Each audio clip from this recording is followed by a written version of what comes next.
नमस्कार। एक और टिप्पणी के साथ मैं अतुल चौरसिया। आज मुझे आप लोगों से एक बहुत ज़रूरी बात करनी है। आपको हमारा काम पसंद है, अगर आपको लगता है कि हमारी पत्रकारिता इस देश के लिए एक ज़रूरी काम है तो आप हमारी मदद करें। न्यूज़ लॉन्ड्री को सब्सक्राइब करें। ये सारे शोज़, ग्राउंड रिपोर्ट, ये पॉडकास्ट को बनाने के लिए हमें सिर्फ आप जैसे लोग ही मदद करते हैं। बड़े बड़े मीडिया संस्थानों की तरह न्यूज़ लॉन्ड्री सरकार से विज्ञापन लेकर सरकारों की तारीफ नहीं करता। हम पत्रकारिता करते हैं जनहित की, पब्लिक इंटरेस्ट की। इसे जारी रखने के लिए हमें इस समय आपके मदद की बहुत सख्त ज़रूरत है। आपकी छोटी से छोटी मदद भी हमारे बहुत काम आ सकती है।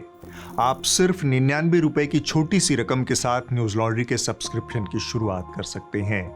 इससे ऊपर अलग अलग रकम का विकल्प भी आप चुन सकते हैं। याद रखिए, एक स्वस्थ लोकतंत्र में स्वतंत्र मीडिया का होना उतना ही जरूरी है जितना आपके खाने में चुटकी भर नमक, और यह जिम्मेदारी आपको उठानी होगी। विज्ञापन के दबाव से बंधा मीडिया यह काम कभी नहीं कर पाएगा। इस QR कोड को स्कैन कीजिए ताकि यह सफर सफलतापूर्वक चलता रहे। न्यूज़ लॉन्ड्री आप तक आपकी खबर पहुंचाता रहे। दरबार का सेट एकदम रेडी था। दरबारी अपनी अपनी जगहों पर विराजे हुए थे। संतरी अपनी जगह खड़ा था। संजय धृतराष्ट्र के ठीक बगल वाली एक सीढ़ी नीचे की गद्दी पर तशरीफ टिकाए हुए थे। बस धृतराष्ट्र के चेहरे पर हवाइयां उड़ी उड़ी सी दिख रही थी। आर्यावर्त के माथे पर कई किस्म की बकलोलियां एक साथ आन पड़ी थी। धृतराष्ट्र उन सब को साधने की फिक्र में गुमसुम थे। इसी मौके पर मंच से पर्दा उठ गया।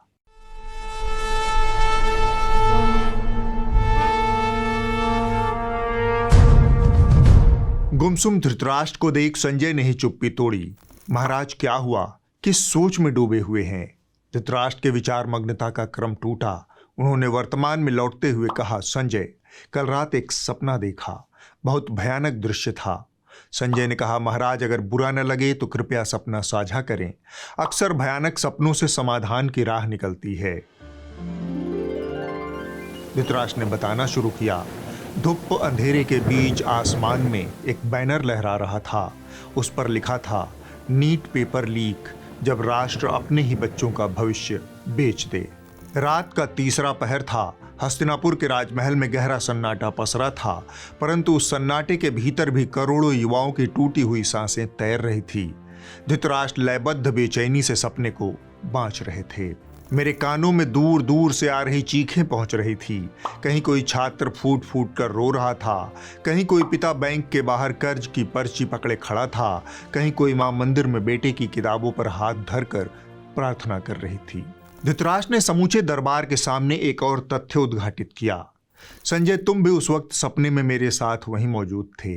मैंने तुमसे पूछा, संजय, यह कैसी करुण ध्वनि है जो हस्तिनापुर की दीवारों को कँपा रही है? क्या फिर कोई युद्ध हुआ है? क्या किसी सीमा पर सेना हार गई है या कहीं कोई अकाल पड़ा है?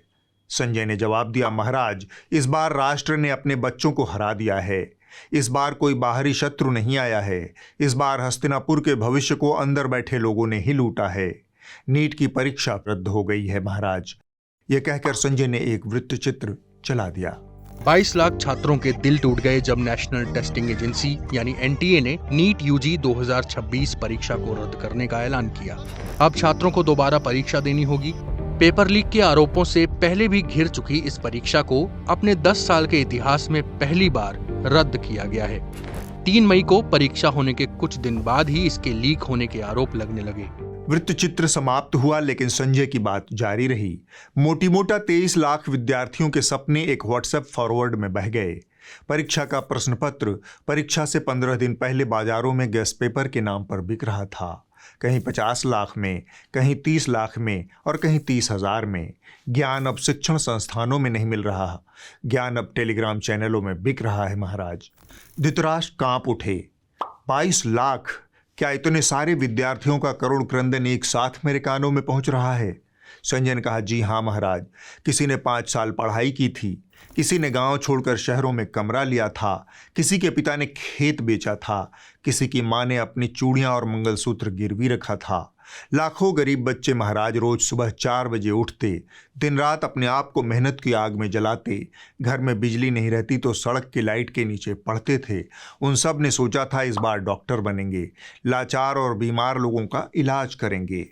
लेकिन परीक्षा से पहले ही सत्ताधारी मंत्री पुत्र के मोबाइल में इन सब का भविष्य PDF बनकर घूमने लगा। धृतराष्ट्र की आंखों से आंसू की धार फूट पड़ी। दरबार महाराज को रोता देख सकते में आ गया। उसी वक्त धृतराष्ट्र ने पूछा, हे संजय, क्या अब परिश्रम की कीमत नहीं रही? संजय ने कहा, परिश्रम अब भी लड़ रहा है महाराज, लेकिन उसके हाथ खाली हैं। दूसरी ओर पैसा है, पहुंच है, कोचिंग माफिया है, सिस्टम के भीतर बैठे दलाल हैं। अब अभिमन्यु चक्रव्यूह में तीर से नहीं मरता महाराज, अब वह पेपर लीक जैसे हथकंडों से मरता है। धृतराष्ट्र बोले, जब पेपर लीक हो रहा था तब राज्य क्या सो रहा था? संजय कटु स्वर में बोले, राज्य जाग रहा था महाराज, लेकिन कैमरों के सामने भाषण देने में व्यस्त था।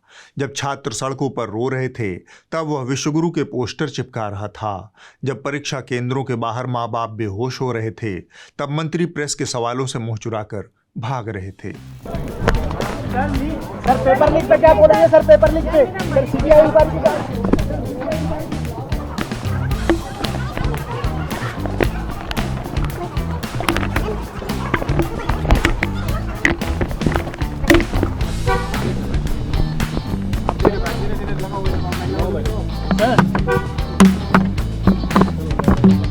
धृतराष्ट्र ने पूछा, यह बताओ संजय, क्या यह केवल कुछ छात्रों की समस्या है? संजय ने हिम्मत बटोरकर कहा, नहीं महाराज, यह पूरे राष्ट्र की आत्मा का क्षरण है। जब मेहनत हारती है, बेईमानी जीतती है, तब केवल एक परीक्षा नहीं टूटती, राष्ट्र का नैतिक आधार भी टूट जाता है। जब एक गरीब विद्यार्थी देखता है कि अमीर का बेटा प्रश्न पत्र खरीद सकता है, तब उसके भीतर संविधान मरने लगता है।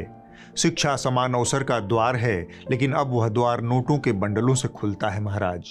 धृतराष्ट्र व्याकुल होकर बोले, तो क्या अब गरीब का बच्चा पढ़ लिख कर अपनी किस्मत कभी नहीं बदल पाएगा? संजय ने कहा, पढ़ना लिखना तो वह अब भी चाहता है महाराज, लेकिन हर पेपर लीक उसके विश्वास को थोड़ा और मार देता है। अब गांवों में बच्चे पूछते हैं, पापा क्या सचमुच मेहनत से ही चयन होता है? तब वह पिता जो कभी बेटे को ईमानदारी सिखाता था, वह चुप हो जाता है। उसकी चुप्पी ही इस राष्ट्र की सबसे बड़ी हार है। धृतराष्ट्र संजय की बातों से हताश होने लगे। उन्होंने पूछा, क्या इसका प्रभाव केवल शिक्षा तक सीमित रहेगा? संजय ने फिर बोला, नहीं महाराज, जब डॉक्टरी की शिक्षा प्रदूषित होगी तो अस्पतालों में अयोग्यता पहुंचेगी। जब इंजीनियरिंग का चयन भ्रष्ट होगा तो पुल गिरेंगे।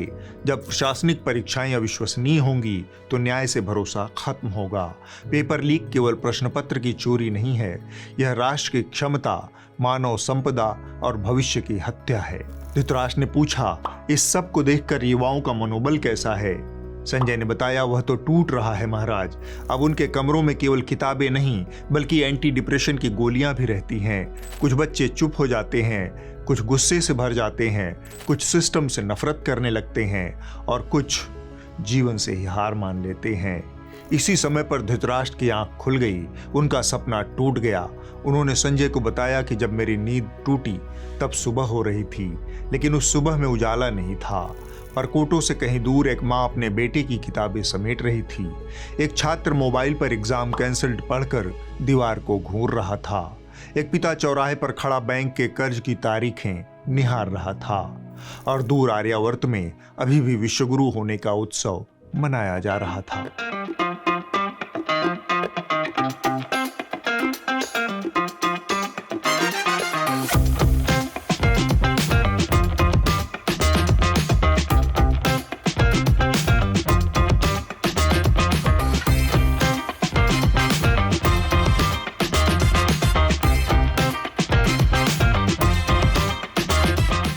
शाम का धुंधलका घिराया था। विद्यार्थियों की दुर्दशा सुनकर धृतराष्ट्र की डंकापति में दिलचस्पी भी खत्म हो गई।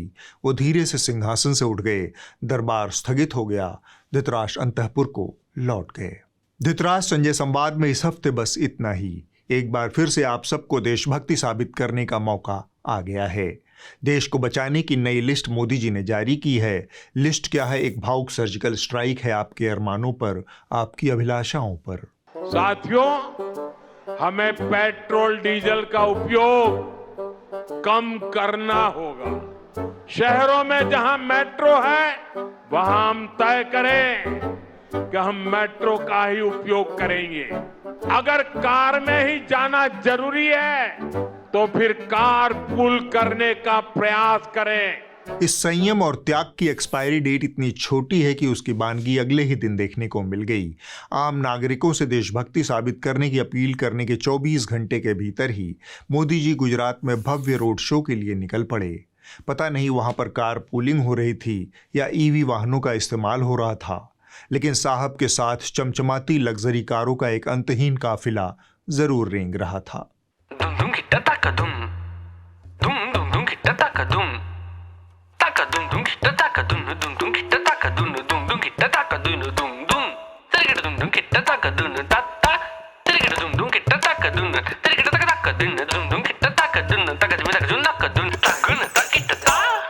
और जब लगा कि इतना खुला पाखंड ठीक नहीं, लोग सवाल उठा सकते हैं, तब डैमेज कंट्रोल के लिए पीआर की एक नई रील मार्केट में उतारी गई। एक वीडियो सामने आया जिसमें दिखाया गया कि देखिए, प्रधानमंत्री ने अपनी लंबी चौड़ी गाड़ियों के काफिले को घटाकर सिर्फ 2 गाड़ियों तक सीमित कर दिया है।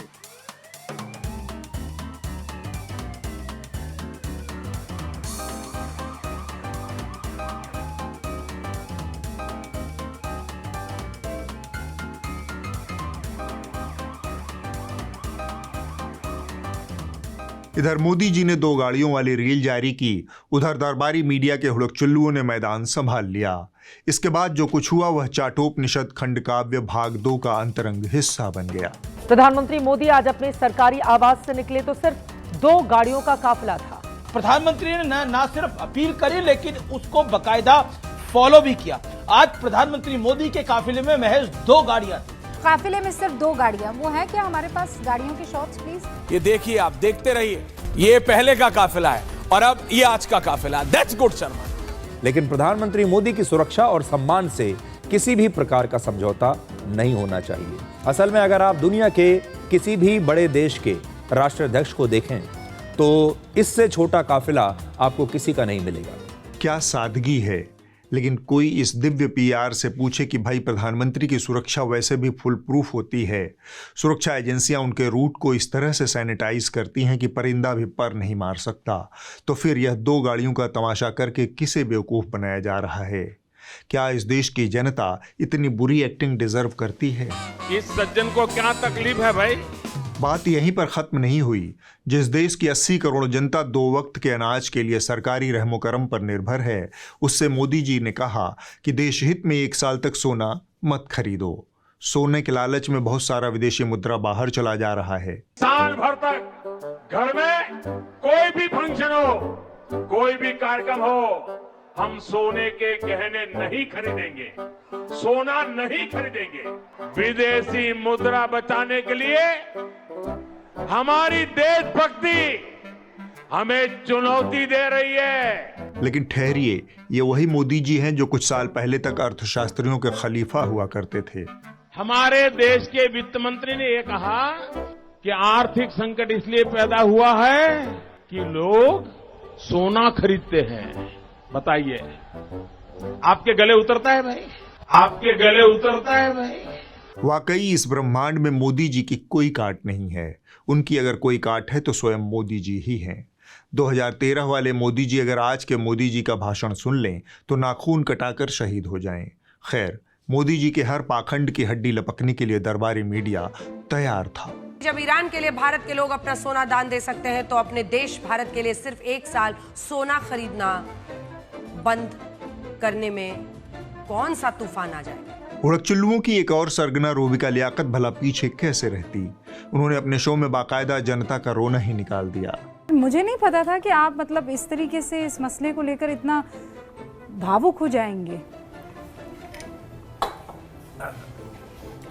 देखिए, मैं तो भावुक होऊंगा ही, लेकिन जहाँ तक क्वेश्चन है प्रधानमंत्री जी की अपील का, मैंने उनकी सब अपील मानी। मैंने ताली मैंने बजाई, थाली मैंने और मैंने हर एक चीज़ उनकी मानी जो वो बोलते हैं, जो भी वो बोलते हैं। और मैं तो आपको बड़ा नुकसान हो जाएगा। अरे होने दो यार, नुकसान हम कहीं और से थोड़ी लाए थे, इसी देश से लाए थे, इसी देश को दे जाएंगे। बहुत खूब, इस पर तो तालियां बजनी चाहिए सर। बहुत खूब, बहुत खूब। यही तो है दरबारी मीडिया का असली सर्कस।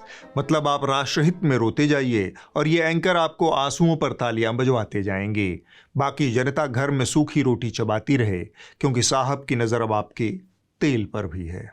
खाने का तेल का जो उपयोग करता है, अगर वो कुछ कमी करे, मैंने बार बार कहा है 10% कम करो। अगर हम तेल खाना कम करें ना, तो भी वो देशभक्ति का बहुत बड़ा काम है। और हाँ, अगर आप इस रोज रोज के ज्ञान से तंग आकर सोचे कि चलो भाई 2-4 दिन शांति से कहीं छुट्टियां बिता लें, तो भूल जाइए। आपको हवाई जहाज में बैठकर उड़ना भी नहीं है, बल्कि यहीं पर रहकर राष्ट्रभक्ति का बोझ ढोना है। जैसे आजकल जो विदेशों में शादियों का, विदेशों में घूमने का, विदेशों में वैकेशन पर जाने का मिडिल क्लास में कल्चर बढ़ता जा रहा है। हमें तय करना होगा कि जब ये संकट का काल है और हमारी देशभक्ति हमें ललकार रही है, तो कम से कम 1 साल के लिए हमें विदेशों में जाने की बातों को टालना चाहिए। जी हाँ, इस देश का मिडिल क्लास आदमी अपनी गाढ़ी कमाई से टैक्स भी भरे और विदेश जाने का सपना तो सपने में भी न देखे। उसका काम सिर्फ महंगाई का गम खाना है, हाय तौबा मचाना नहीं, जैसा कि हमारे टीवी के सबसे वरिष्ठ सर जी ने फरमाया है। मोदी ने अगर गोल्ड कम खरीदने को कहा, फॉरेन ट्रेवल कम करने को कहा, तो इसमें इतनी हाय तौबा मचाने की क्या जरूरत? हाय तौबा मचाने की क्या जरूरत? जनता को त्याग का पाठ पढ़ाने वाले शर्मा जी ने हाल ही में अपनी बेटी की शादी की है। शादी क्या, बस यूं समझिए कि आसमान से सितारे जमीन पर उतर आए थे। पीएम से लेकर सीएम तक, उद्योगपति से लेकर बॉलीवुड की नामचीन हस्तियां तक सज धज कर हाजिरी लगा रही थी।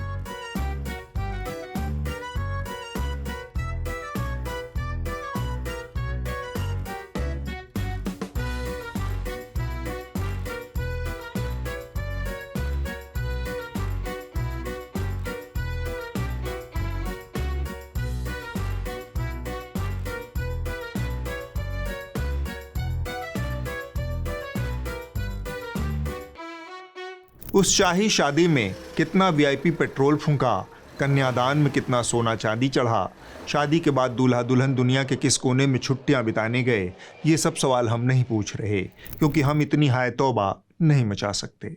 दिलचस्प बात देखिए, जनता को देश में ही रुककर कम खाने गम खाने की सलाह देकर मोदी जी खुद विदेश यात्रा पर निकल गए और जाते जाते इस देश की जनता के लिए क्या छोड़ गए। एलपीजी सिलेंडर के बढ़े हुए दाम, आसमान छूते सोने चांदी के भाव, पेट्रोल डीजल की बढ़ी हुई कीमत और साथ में दूध की महंगाई अलग से। ये बिक गई है गवर्नमेंट, अब गवर्नमेंट में कुछ नहीं है। बहुत दिनों बाद इतिहास के अंडबंड संस्करण को एक योग्य उत्तराधिकारी मिला है। भाजपा नेताओं को इतिहास में उंगली करने की पुरानी चुल रही है, मगर इस बार उत्तर प्रदेश की योगी सरकार के मंत्री सतीश शर्मा जी एक ऐसा मल्टीवर्स खोज निकाले हैं जिसे सुनने के बाद मार्वल वाले यमराज के भैंसे के नीचे आकर प्राण त्याग देंगे। देश समूचा जब अकबर को पूरा देश उनको स्वीकार, तब एक अकेला रावण अकबर को ललकार। वाह मंत्री जी वाह, क्या अद्भुत इतिहास है। खैर, अगली बार जब कोई आपसे पूछे कि पानीपत की पहली लड़ाई किसके बीच हुई थी, तो बिना झिझक बिना सोचे कह दीजिएगा भगवान श्री राम जी और चंगेज खान के बीच, क्योंकि जब सत्ता में बैठे लोग ही इतिहास की चटनी बना रहे हों तो आप भी मजे लीजिए और जमकर रायता फैलाइए। अब आप इस हफ्ते की रिपोर्ट देख लीजिए। जो कही जा रही थी बातें कि अंदर में भी सोशल डिस्टेंसिंग। इस हफ्ते की रिपोर्ट न्यूज पोर्टली से है। महाराष्ट्र के नासिक की जो प्याज पूरे देश के खाने का स्वाद तय करती है, आज वही यहाँ के किसानों की जिंदगी को आंसुओं में डुबोकर बेस्वाद बना रही है। आसमान छूती लागत, बेमौसम बारिश की मार और ऊपर से सरकार की अचानक बदलती नीतियों ने प्याज किसानों को गहरे संकट में धकेल दिया है। इस साल में गार हुआ, वो बर्फ गिरा है, बारिश गिरा है, उससे वो प्याज का सब खेती नुकसान हो गया। मौसम की मार है, सरकार की मार है, दोनों से किसान लड़ रहा है। किसान है ना, वो परेशान हो गए। अभी गवर्नमेंट की नियत ही है नहीं कि फार्मर को पैसा मिले, खाली प्याज ही नहीं, किस चीज को रेट है, गेहूँ हो 20 रुपया किलो है, मक्का हो 15-16 रुपये किलो है। किसी चीज को रेट नहीं है, सभी चीज का वही हालत है। और 1 लाख रुपए को उतार प्याज के लिए तो वो 50,000 भी घर के मिल नहीं रहा है। हमारी मजदूरी नहीं फिट रही है हमारी, इसलिए इस वजह से हम शेतकरी का आत्महत्या का टाइम आ गया है। अगले हफ्ते होगी एक और टिप्पणी। नमस्कार।